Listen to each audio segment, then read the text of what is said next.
Hello students, अपना chemical kinetics का lesson चल रहा है। इस लेसन में आज अपन लेक्चर नंबर 5 स्टार्ट कर रहे हैं।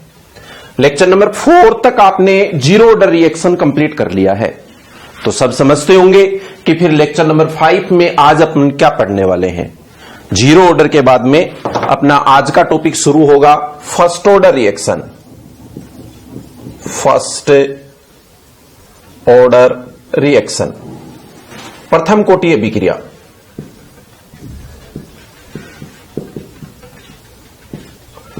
देखिए, zero order first order reaction के लिए मैं आपको एक बात बताता हूं।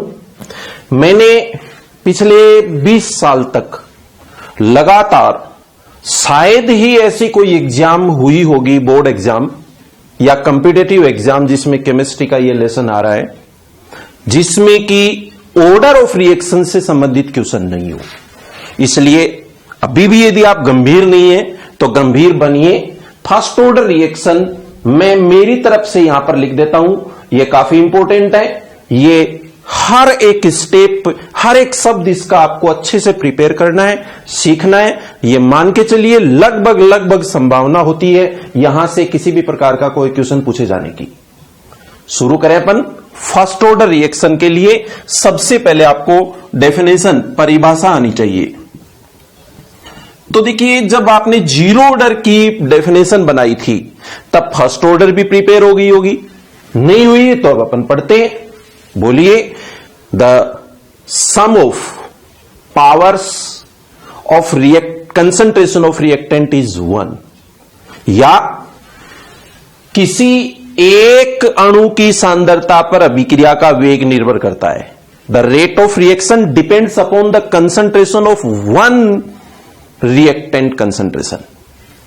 मैंने डेफिनेशन दो लिखने की हैबिट बनाई है, दो प्रकार से लिखें। पहली डेफिनेशन बोलिए, rate of reaction depends upon the concentration of one molecule. दूसरी डेफिनेशन बोलिए, sum of powers of concentration of reactant is 1। एक बार फिर रिपीट कर दूं, जब अभिक्रिया का वेग एक अणु की सांद्रता पर निर्भर करता है तो प्रथम कोटि, या फिर बोलो क्रियाकारकों की सांद्रताओं के घातांक पदों का योग एक होता है तो प्रथम कोटि अभिक्रिया है। डेफिनेशन के बाद जो यहां सबसे अच्छा इंपॉर्टेंट टॉपिक होता है, जो सबको आना चाहिए, आज ही करना, इस पीरियड के बाद ही करना तुरंत, डेरिवेशन ऑफ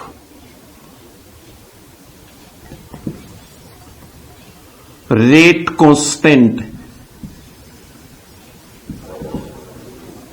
के इंटीग्रेटेड रेट कांस्टेंट को डेराइव करना है। के का डेरिवेशन करना है फर्स्ट ऑर्डर के लिए।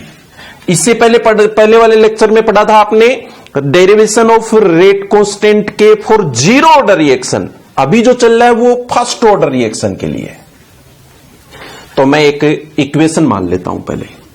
सपोज आपके पास एक इक्वेशन है, ए change into product, convert into products. Initial concentration of reactants कितनी मान लू, आपको बता रखा है मैंने। रिएक्टेंट की इनिशियल कंसंट्रेशन स्मॉल ए। जब इनिशियल है इसका मतलब है T is equal to 0 time. T is equal to 0 time पर प्रोडक्ट कितना होता है, बोलो 0 होता है। अब मैं लिखता हूं इसको इक्विलिब्रियम। एट इक्विलिब्रियम बोलिए ए माइनस एक्स, तो फिर प्रोडक्ट कितना बना, एक्स।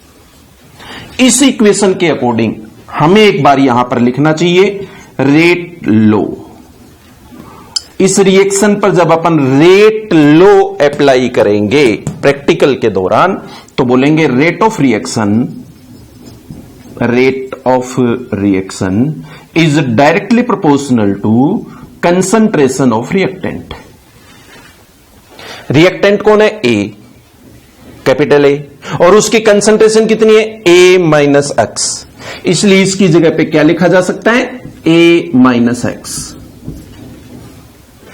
मैं प्रोपोर्शनल हटा दूं और फिर कह दूं कि ये फर्स्ट ऑर्डर रिएक्शन है, फर्स्ट ऑर्डर रिएक्शन है इसलिए पावर तो कितनी होगी 1, और इसका प्रोपोर्शनल हटा दिया तो बोलेंगे rate of reaction is equals to K A minus x.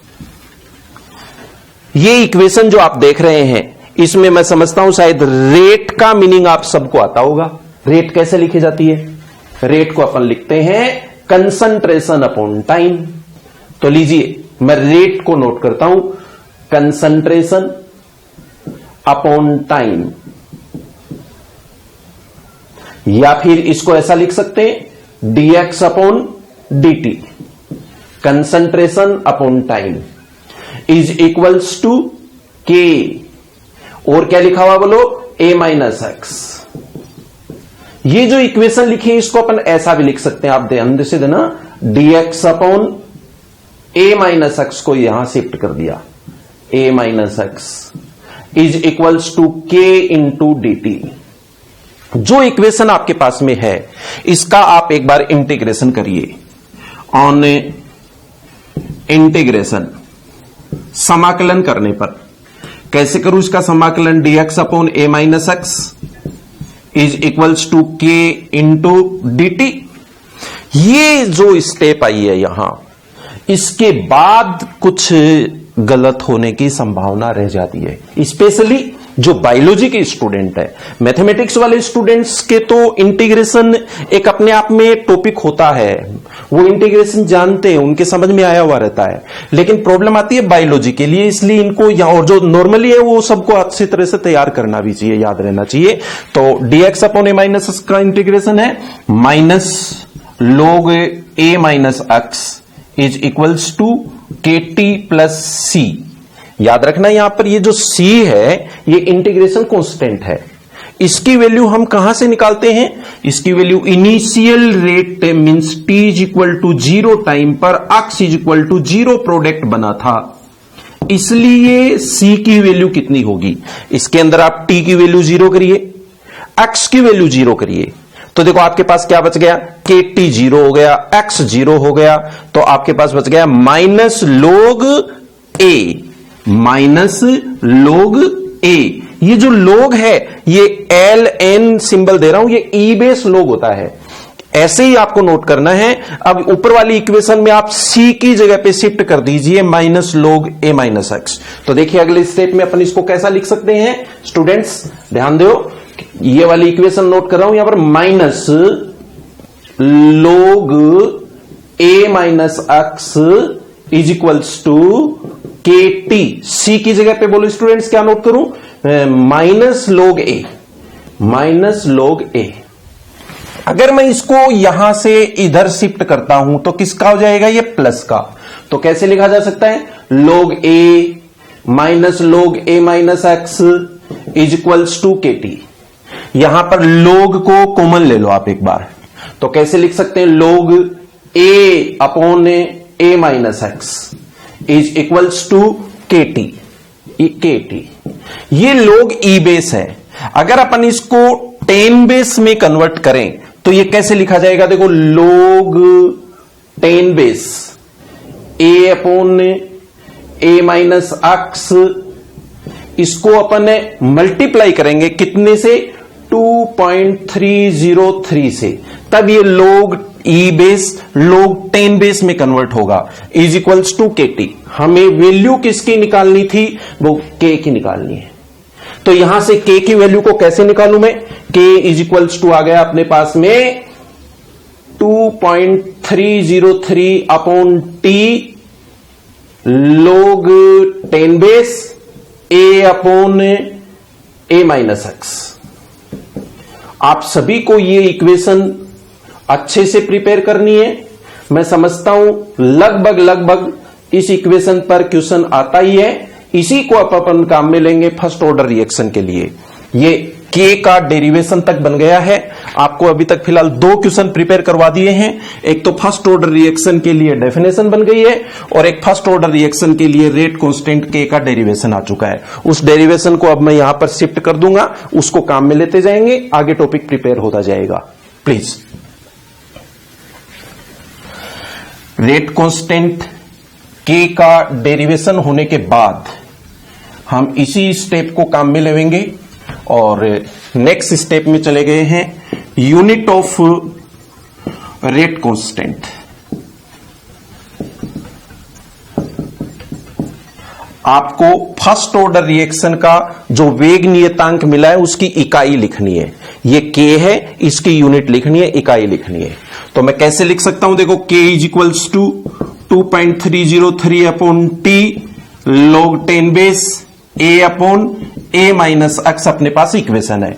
इस इक्वेशन को हमने यहां इक्वेशन नंबर फर्स्ट मान रखा है। इक्वेशन नंबर फर्स्ट में हम K इज इक्वल्स टू, ये कांस्टेंट वैल्यू है, इसको बोलिए टाइम।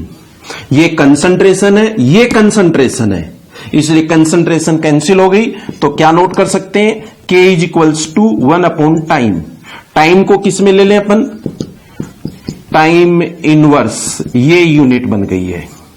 अब आप चाहे टाइम को यहां सेकंड में लीजिए, मिनट में लीजिए, आवर में लीजिए या डे में लीजिए, ईयर में लीजिए, ये आप पर डिपेंड करता है। इसलिए आप क्या बोलेंगे, फर्स्ट ऑर्डर रिएक्शन के रेट कांस्टेंट की unit K is equals to time inverse होती है। 3 क्वेश्चन आपने प्रिपेयर कर लिए हैं फर्स्ट ऑर्डर रिएक्शन में। और अब अपन नेक्स्ट नंबर 4, अगला क्वेश्चन आता है हाफ लाइफ। ये हाफ लाइफ का जो क्वेश्चन है आपने अभी जीरो ऑर्डर रिएक्शन में भी पढ़ा था, अभी फर्स्ट ऑर्डर में पढ़ रहे हैं, सेकंड ऑर्डर में पढ़ेंगे, nth ऑर्डर में पढ़ेंगे। अर्ध आयु का सिंबल होता है टी हाफ। तो सबसे पहले तो आपको हाफ लाइफ की डेफिनेशन आनी चाहिए, उस डेफिनेशन के बाद में हाफ लाइफ को फर्स्ट ऑर्डर में शिफ्ट करना आना चाहिए।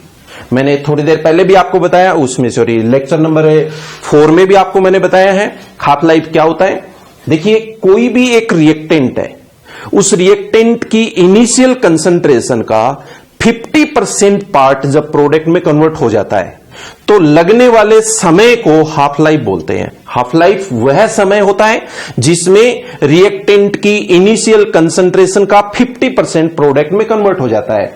इनिशियल कंसंट्रेशन किससे लिखते हो आप, बोलो ए से। ए का 50% किस में कन्वर्ट हो गया, बोलिए प्रोडक्ट में। तो x is equals to A/2 जब लिख देते हैं तो इसको बोलते हैं हाफ लाइफ। ये हाफ लाइफ का टॉपिक हमें अब फर्स्ट ऑर्डर रिएक्शन के लिए अप्लाई करना है। तो मैं नोट करूं, देखो फ्रॉम इक्वेशन नंबर फर्स्ट क्या था अपने पास में, equation number first K is equals to 2.303 upon T log 10 base A upon A minus x। इसमें से हम t की वैल्यू निकालते हैं। पहले t कैसे लिख सकते हैं, t is equals to, t को यहां शिफ्ट करिए, 2.303 upon K log 10 base A upon A minus x। Students, अपने पास में अभी फर्स्ट ऑर्डर रिएक्शन के लिए टाइम है, लेकिन हमें फर्स्ट ऑर्डर रिएक्शन के लिए हाफ लाइफ अर्ध आयु लिखनी है। तो मैं अगर इस t की जगह पे टी हाफ लिख दूंगा तो बोलो x की जगह पर मुझे क्या लिखना पड़ेगा, x की जगह पे लिखेंगे A/2। तो चलिए हम t को टी हाफ लिख कर देखते हैं। ये t लिखा हुआ है, इसको मैं टी हाफ लिखता हूं। T half is equals to 2.303 upon K log 10 base A upon A minus x, A upon A minus x। x नहीं लिखना, अब मुझे x की जगह पे क्या लिखना है, बोलो A/2 लिखना है। इस इक्वेशन को सोल्व करिए बेटा। A में से A/2 माइनस करेंगे तो यहां बच गया A/2। A/2 जब बच जाएगा तो वो A से A कैंसिल हो जाएगा और 2 ऊपर आ जाएगा, तो आपके पास आ गया log 2। मैं नोट करता हूं यहां पर, बोलो T half is equals to 2.303 upon K log 10 base 2। आप सभी को पता होगा कि log 2 की वैल्यू कितनी होती है। हम नोट करते हैं, T half is equals to 2.303 upon K log 2 की वैल्यू 0.3010। जब इसको इसके साथ आप मल्टीप्लाई करेंगे तो आपके पास आंसर आएगा T half is equals to 0.693 upon K। आप देख रहे हैं फर्स्ट ऑर्डर रिएक्शन के लिए अपने पास में टी हाफ की वैल्यू आ गई है। टी हाफ क्या है यहां पर बोलो? फर्स्ट ऑर्डर रिएक्शन की हाफ लाइफ। आपको इस इक्वेशन में कहीं भी स्मॉल ए दिखाई नहीं दे रहा होगा। इनिशियल कंसंट्रेशन नहीं है, प्रारंभिक सांद्रता नहीं है, तो बोलिए the half life of first order reaction does not depends upon the initial concentration of reactant. क्रियाकारक की प्रारंभिक सांद्रता पर क्रियाकारक की प्रारंभिक सांद्रता पर अर्ध आयु निर्भर नहीं करती है। प्रथम कोटि अभिक्रिया की अर्ध आयु क्रियाकारक की प्रारंभिक सांद्रता पर निर्भर नहीं करती है।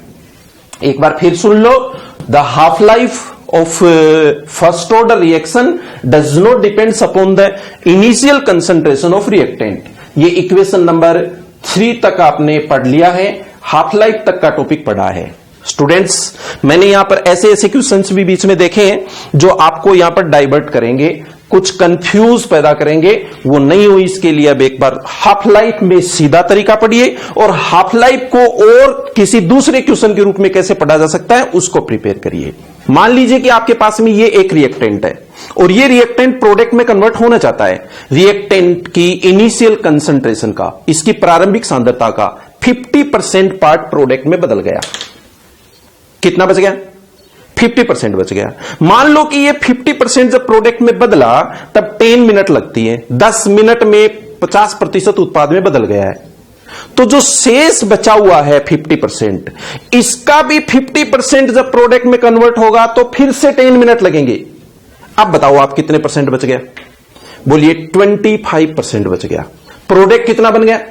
प्रोडक्ट बन गया उधर 75%, क्योंकि पहले 50% बना था फिर 25% और बना।